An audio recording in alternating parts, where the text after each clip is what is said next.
This episode is brought to you by Blue Sky CBD. Okay, I don't think I've gotten a full night's sleep since I became a mom, which is like over 4 years now. And I feel like I've tried everything, but none of it worked. You know what did? Blue Sky CBD. I love Blue Sky CBD because each gel contains 25 milligrams of CBD and 25 milligrams of CBN and 0 THC.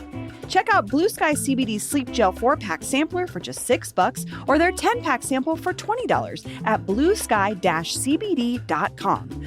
Oh, and you can use promo code CityCastDenver to get 30% off your order. Just go to bluesky-cbd.com. Today on CityCast Denver, election results are in, and Denver said yes. Yes to a big bond package, yes to keeping the ban on flavored tobacco, and yes to a big change for city council elections. Producer Paul Crowley and I have all the local election results, plus a look at other hot races across the metro area. Today is Wednesday, November 5th. I'm Bree Davies, and here's what Denver's talking about.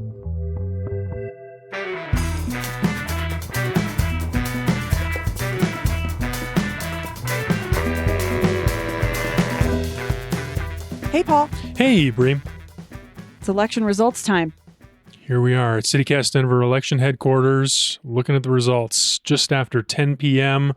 The races are pretty much, we can call them. Yeah. The important local ones, we can call them. There's some interesting stuff developing in the suburbs and across the country that we might touch on a little bit later, but the Denver stuff looks like we have results. Pretty solid. Mm-hmm.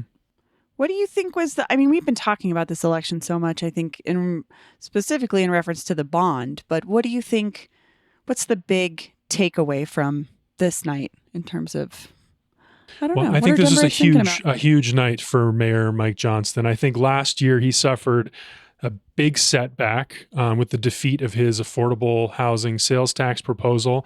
Voters said no. That was pretty much the first time that voters had really, said, hey, we don't really like what you're doing, since he had been elected 2 years ago. And then after that, all year long, the critics got louder and louder. He faced a budget shortfall. People didn't like how he handled that. People didn't like how he had handled the layoffs. Lots of fights over the budget, and then this bond got controversial in different ways. So I think Mayor Johnston is breathing a big sigh of relief right now, looking at these results that show Denver voters really, really liked this bond package. These 5 measures passed with between 60 and 70% of the vote. Yeah. Hugely popular. I mean, that is about what the last 2 bonds passed with, those pieces of them that did pass. Of course, there was the 2021 stadium proposal that went down with 57% of the vote against it. But this is a huge victory for Mayor Johnston. I think he's going to be he's going to have some headwinds going into whatever he wants to work on next. This is the 3rd bond for Denverites in less than a decade, which I find interesting. And probably the 20th or something since the 80s. I mean, we do these every couple of years. We love them. I mean, the voter turnout shows that this is how we feel. Was the turnout good? I mean, in terms of, I'm sorry, the percentages, I guess, with almost all of these bond measures passing with over 60%. Seems like people are really into it. Yeah, I mean, we never saw any seriously organized opposition to any of these specific measures. There was rumblings and grumblings about some things, like the transit people, like the folks that were grumpy that more bike infrastructure didn't get in here. We saw them over the last 2 weeks shift their focus more to the budget process, trying to get funding for bike infrastructure that way. So I didn't see any big opposition. I did see some chatter about this 2D, which was what some progressives were calling the Cop City piece of the bond. Just because a big piece of it was a $75 million funding for first responder training center for police, fire, and sheriffs. But even that, I mean, they all passed. They sailed through. Denverites want to invest in our future, even if it means taking on debt. Yeah, and it's like you were saying with the 2D concerns and the 2A concerns, there was grumblings, but there wasn't necessarily organized opposition like we saw against the piece of the bond package that involved the National Western Center. So yeah, I think in general that's just what how Denverites felt. So I mean, I guess that's 2A, 2B, 2C, 2D, and 2E all passed. Mm-hmm. Well, another race I think we should talk about because you actually stopped by their election night party was 310. Yes, I wanted to go because this was the most interesting question on the ballot to me. This was the question about the flavored tobacco ban that City Council and the mayor approved about a year ago. And then vape shop owners, a coalition of vape shop owners and their suppliers, and some of the big nicotine companies, Philip Morris, organized and funded this campaign to repeal that ban. And then we saw an even bigger and better funded campaign to stop them from repealing it. I mean, just in the last week, Michael Bloomberg, yes, the billionaire from New York, became, according to Denverite, the single biggest individual funder of any Denver municipal campaign ever. And almost $5 million. Yes. And then I don't want to say it directly in response, but voters said, yes, we want to retain this ban. By 72% of voters said, yes, keep the ban on flavored tobacco. Yeah, way more lopsided than I thought. I mean, like you said, I was at the flavored tobacco ban repeal party. Kind of a weird scene. It was on a patio. Of course, not inside because there was a lot of cigarette smoking. Smelled a lot like smoke. Really nice people though. I met a gentleman named Rami Sawaged from Jordan originally, but now he started a vape shop and then he started a supplier. And he says that he was devastated by the results. I mean, this whole crew was. It was probably 10 to 15 of these people that own shops and suppliers. He said he started his business in 2015 and he predicts 100 out of the 150 stores, vape shops in the city are going to close because 80% of their sales come from flavored tobacco. I saw someone responding to the mayor's post on Instagram about the bond, not this measure, but it was someone complaining or someone saying, I'm the store owner. You say you care about businesses. I'm going to lose 4 of my stores because of this. Yeah, well, I mean, this was the way my analysis of this question the whole time was. I think that this was an opportunity for Denverites to think about the economy and make a decision about how we wanted to regulate the economy. Do we like these kinds of regulations that are motivated by, living out our values? Do we want our city government to do this kind of thing? Or do we want to remove regulations and let private industry go and let people make decisions for themselves? That's what I thought this debate was over. And I think what we see is that Denverites still like some of these regulations. I think with this race, to me, what I took away was there was 2 conversations happening. One was about small business and the other was about children's access to vape products. And I have to say that's where I saw a disconnect, was like there seemed to be 2 separate fights happening for the same issue. Well, yeah. Well, say more about that. Two fights. Well, I think those are the 2 sides of the fight. They're 2, but I never saw them like they weren't necessarily directly next to each other. As like I'm pushing back on this. It was like I'm worried about my kids. I'm not talking about the economic part, and I'm talking about the economic part. Yeah. I'm not talking about kids. Well, that was why I was so grateful to have the vape shop owners on our show. I talked to a couple of them about.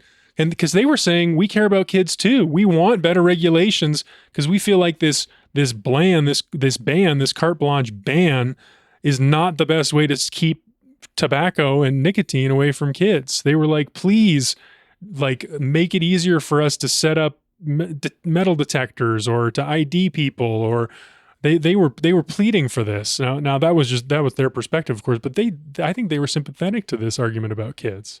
I guess I just wasn't seeing it happen. And being a kid that lived through intense advertising for tobacco products, I saw it. I don't know. I saw it differently, but we know how voters felt about it. I think that's the biggest part of this conversation. Yeah, the ban will stay, and it will be enforced soon because the city hadn't been enforced yet. Yeah.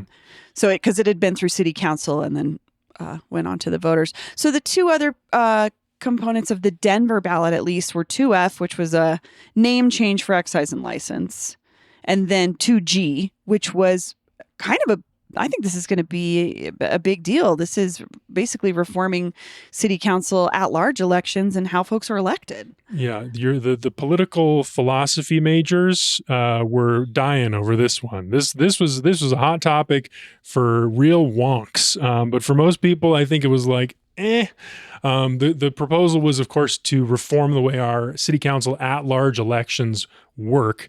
Currently, it's a wide open field. Anyone that says they want to run, they're all in this field, and then when you vote, you choose two, and the top two vote getters win. Now, the reform proposal said that's a problem because the top two vote getters don't get 50%, and we want winners to be able to get 50%. We think that's more fair or more democratic. And they were like, there should instead, the proposal was two different races, a city council at-large seat A and a seat B, and when you run, you have to choose one or the other. But what it really turned out to be about, at least when you look at who was funding which side, was about progressive voices and interests that were more about business, and some more conservative groups seemed to be more for the reforming it. Whereas the progressives made it this more about like, oh, you want to change this just because there happened to be two progressive council members that won these at-large seats in the last election?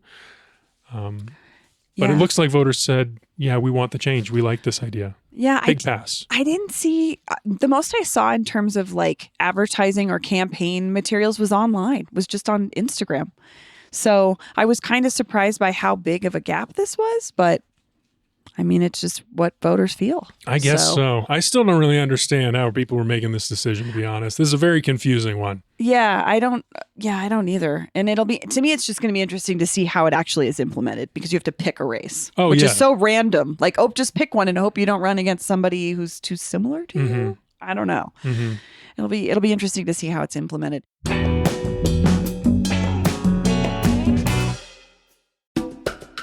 This episode is brought to you by MultiPass. Listen, I lived through the era of the total Ticketmaster takeover. Wildly high service fees, big clunky websites, bots, scammers, Pearl Jam suing them. You know, the pains of ticket buying. But it doesn't have to be this way. MultiPass is here.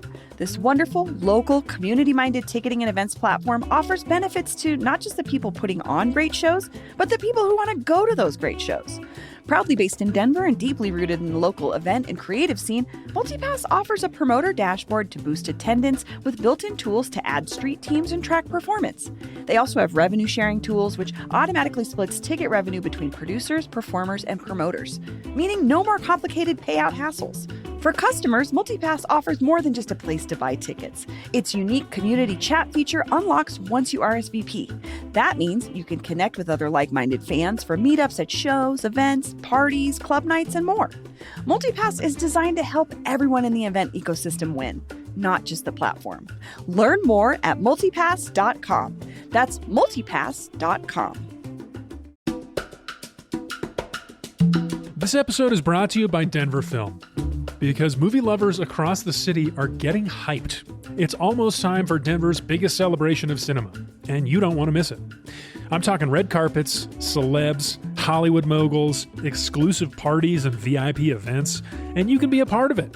Honestly, I've always had a great time at Denver Film Fest. Not only do they bring out so many good movies that you can just show up to basically a random theater on a Tuesday night on a whim and see something interesting, but you also have a chance to dress up nice. Go out to a packed screening of one of the year's best, because they always bring the best. The Film Fest returns for its 48th year, running from October 31st to November 9th. They're featuring over 200 of the world's best new films, as well as all kinds of other great events. Choose your adventure and get tickets at denverfilm.org. That's denverfilm.org. Okay, school board races. I mean, I think the overwhelming narrative here is teachers union backed candidates took it home. Yeah, what do you think about that? I found this just so we kind of got into the weeds of this the last week, so I kind of felt like I learned a lot at the very tail end of it. But like I said, in my race in District 2, I got a lot of mailers for both candidates. So I don't know if I was necessarily seeing the money differences there, but to me, this says folks trust teachers union-backed candidates. That's what they're looking for. They're looking for the folks that teachers look to for the school board. Yeah, and the incumbents, I think, is the other piece of this. Is the people that are on the current board. So that's Xochitl Gaitan in District 2, Scott Esserman, who was an at-large candidate and then was running for District 3 this time around, and Michelle Quattlebaum. They all are doing well. Sochi Gaitan looks like she's doing well. Looks like she's going to win. She's the only one, yeah. She got the teachers union backing. The other two not doing very well at all. No, Michelle Quattlebaum, as of 10 o'clock, has 15% of the vote. Very, very. That must be disappointing. She must be having a tough night. But it looks like Monica Hunter is going to win that race. I mean, these are still a little early. I think that one is solid. She's going to win. But in District 3, it's hard to tell if it's going to be Carol Blank or DJ Torres, who is the teachers union backed candidate. But that is not Scott Scott Esserman's not even in there, and he was the at-large incumbent that moved into that. So if anything, he would have had name recognition at the very least, and he is not even. He's not even up there. Yeah. So he's probably having a rough night as well. It's wild stuff. Do we want to talk about Aurora? Yeah. Okay. Go ahead. Yeah. Let's move on to some other parts of the metro area, because there's some other races that we've just pulled a couple things from that were interesting to us. Aurora, as we speak, is still. We're talking Daniel Jurinsky. Mm-hmm. Well, actually, no. Let's start a little bit bigger picture, Paul, because this is more of a conversation about the how Aurora City Council is shaping up, which is looking to be consistently conservative. So I had been hearing some rumblings about this possibility over the last couple of weeks. I had been following this. I knew Danielle Jurinsky was up for election, and I knew that she's the conservative firebrand, maybe more than anyone else who spoke out about Tren de Aragua. She really put her face all over this narrative. On Fox News. I mean, she was on Fox everywhere. News a few times. She was on Dr. Phil. It was her thing more than anyone else. Yeah. She was the face of the Tren de Aragua Venezuelan gang hysteria. Yes. That eventually brought then candidate Donald Trump to Aurora. Big picture in Aurora is that it was liberal for a long time, and then in the last few years took this conservative turn with folks like Danielle Jurinsky. So there were a few seats open, and it was like a question of like, do Aurora voters want more of this? Do we like how these conservative leaning council members were handling the terrible reputation around the police department and the consent decree that they've been under, and of course the immigration situation, and Jurinsky is right now, as we're looking at these numbers, she is in trouble. It still looks close, but she is down against two Democrats in a race where the voters would pick two. So the top two will join city council in Aurora, and she is in the third spot, down by a few thousand votes. I think that's still too close to call tonight. But this is one that we're going to watch and talk about a lot, because that's a surprise. Yeah, to me. I was going to ask, was this a surprise to you? Big surprise. Oh, for sure. Same. For sure. Same. She seemed to be, I thought she'd cruise through it on this one, just based on how much we were seeing, how much visibility she was getting. Well, that could be the bigger story for Aurora. We'll be watching that, because that is still going on as of 10 o'clock when we recorded this. Let's move over to Littleton really quickly, because we've been following their sort of housing density issues. We've had Mayor Kyle Schlachter on the show to talk about this very thing. How did mayor's race shake out, Paul? Well, this is interesting, because in Littleton, the debate, like you said, the debate has been over housing density, and it's really been boiling over since last December, when Mayor Kyle Schlachter and his allies on city council brought forth this proposal to allow what they called gentle density in Littleton. Yes. So upzoning to allow duplexes, fourplexes, more housing for more people, in an effort to increase the supply and lower prices. That got a lot of longtime Littletonians very upset. They showed up at council. They said, we don't like this. Mayor Schlachter put a pin on it. And then these people that were so upset, they formed a group called Rooted in Littleton. And they put this question 3A on the ballot to say, not only do we not like this proposal, we don't want to ever see anything like this ever again. And we're going to make We're going to put this, we want to put this in the charter and stop and freeze zoning in time as it was at the beginning of this year. So that was the question, 3A. And so Mayor Kyle Schlachter, I don't know if he'd self-refer to himself as pro-density, but he was working on density. He was allied with the vibrant Littleton crowd that was certainly working more towards density, upzoning, affordability, So he's on one allowing side of Littleton this. to change. Yeah, he's on one side. And This then- proposal's on the other side. And the vote is totally split, which is fascinating. So yes to Kyle Schlachter, no to, or yes to preserving the current zoning in the amber as much as we can, Yes. which is this is to me is an experiment in 20 years. We're going to see how this shapes up against Lakewood and Denver and Aurora when it comes to growth and age demographics and all that stuff. But in the meantime, I could see this being very frustrating for some housing advocates and other folks that work on this issue. I mean, if you're Kyle confusing. Schlachter, how do you look at those results? What do you do with that? I don't know. Because if you win an election, you ran on a campaign, like any politician, you run on a campaign, you put out a bunch of promises, and then if you win, you take that feedback as like, oh, the people want me to do these They're things that I was reaffirming, talking about. right. That's why I got all these votes. So if you're him, you're like, well, what do I do? Should I try to keep doing don't this envy density him, stuff, no. or should I try to do some of the other stuff I was talking about? I don't know. We should check in with him. I was just see going to what's say up. we should check in with him pretty soon, but also I'd love to talk to him in 6 months and see where maybe conversations with the Root and Littleton people will go because they're clearly allowed a constituency. Yeah, Littleton, very influential. interesting. Let's wrap up. Do we want to look at nationwide? There was coast to coast. Oh, There was some big stuff happening. What were you watching in California? No, you go first. Zoran. You do Zoran Momdani in New York. What do you I think about the mean, results? Looks like he's going to win. Yes. This has been a fascinating campaign to watch. I have to say, I got swept up into the excitement. Absolutely. My brother-in-law, Eric, lives in New York. He sent us a video from Astoria, people in the streets just going nuts. I think this is a really interesting moment for New York.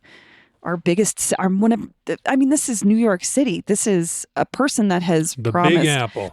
he's promised free transit. He's going to work on affordable housing. I mean, to me, it's a little bit of a referendum on where Democrats think they are versus, I don't know. It'll be interesting to see how the Zoran effect spreads across the country or not. I'd be curious to see. But people are excited in New York City. This is a big change. And I mean, as of 10:30 tonight, I think he was over 50%. So Yep. said something to Cuomo and the hot girls of capitalism or whatever they were doing. What? There was the hot girls of capitalism. What is this? I don't know this. Well, because there's like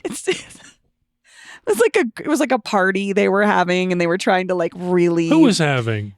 pro Cuomo supporters were like trying to get the young folks to be interested in what they were doing. And meanwhile, Mamdani's out like at queer clubs and Latin clubs and hip hop clubs, like actually just hanging out with people. So it was an interesting race to watch in terms of like how folks were trying to get in touch with voters. And I don't know. So Zoran, mayor of New York City.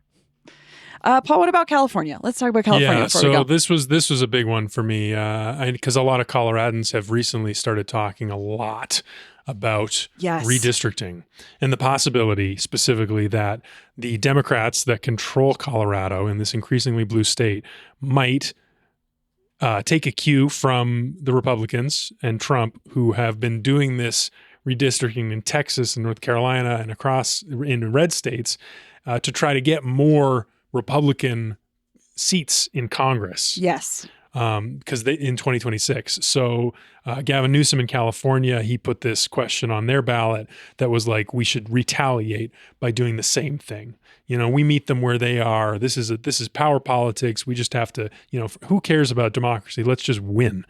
Let's win now. Let's make an exception. Which I think is an interesting turn for Democrats. It's very interesting. I don't know if they've question. embraced that idea at all until now. I think it's a hot debate. Yeah. I mean, in the last 2 weeks, we saw our two gubernatorial candidates on the Democratic primary, Phil Weiser and Michael Bennett on our podcast. When we talked to him, Weiser came out in favor of having a constitutional amendment here in Colorado, which would have to be in the 2026 election that we would vote on it. So it wouldn't be in effect until the 2028 congressional election. So whatever we did to change our constitution, we wouldn't be able to change the balance of Congress for another 3.5 years. Do you think this California win is enough, though, to energize folks in other states like Colorado?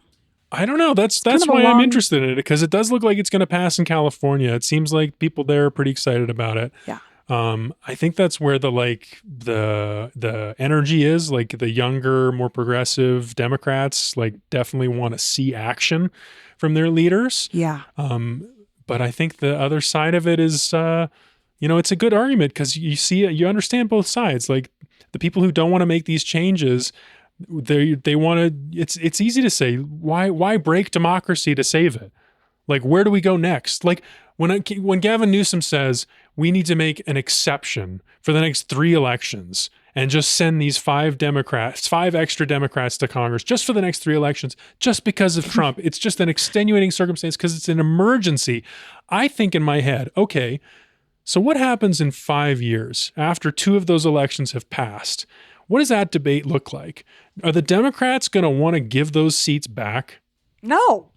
I No. mean, I'm also thinking some Democrats are thinking, why did we not do this 5 years ago? Like I think some folks are seeing it as just an open door to be like, all right, we're on our way. We're going to start fighting fire with fire. But you're right. I don't know if there's going back. I feel like that was Phil Weiser's argument too, was like, this is just a one-time thing. He did say that. He's like, just, we're not, it's not just forever. making an It's exception, just for once. which is, which I don't know if that's a strong argument, honestly. I think it feels good is why it's resonating with people because it feels like you're getting punched in the eye and you want to punch back. Yeah. But then the other side is like, well, it's a slippery slope. And that was Michael Bennett's case, was like, let's just focus on winning the election. Yeah. I think for the other people, it's like, well, you're losing elections. Why aren't we running better candidates? Why aren't we pitching better policies? That's the Zoran Mamdani path for Democrats, is like, he's trying out new ideas. He wants to do rent control. That's popular policy for some people. Yeah, and I think we'll be talking about this more in the next couple of months and upcoming primaries and such. The role of social media, which we saw Zoran use very specifically in a way that I think politicians have been trying to figure out for the last couple of years, and I think he really aced it. So we'll see if other people go that route too. I agree. All right, well, we're obviously going to be following up through the rest of the week. We'd love to hear from you. We'd love to know what you think about this election. What does it say about Denver? What does it say about Colorado? Or was there anything that you were surprised by? Give us a call on the Hot Elections Hotline, 720-500-5418. Again, 720-500-5418. You can text us too, or leave us a message. We love your voicemails. But let us know what you're thinking about, because we are definitely going to be talking about this for sure, probably in the next couple of weeks as we see these things roll out. Friday. Yeah, Friday for sure. I mean, especially Aurora. I'm so curious. Mm-hmm. But yeah, well, thanks, Paul. See you next time. That's all for today here on CityCast Denver. If you enjoyed this show, why don't you take a minute to tell Danielle Jurinsky about us? Rate the show wherever you get your podcasts and subscribe to our morning newsletter and learn more about us at denver.citycast.fm. We'll be back tomorrow morning with more news from around the city. See you later.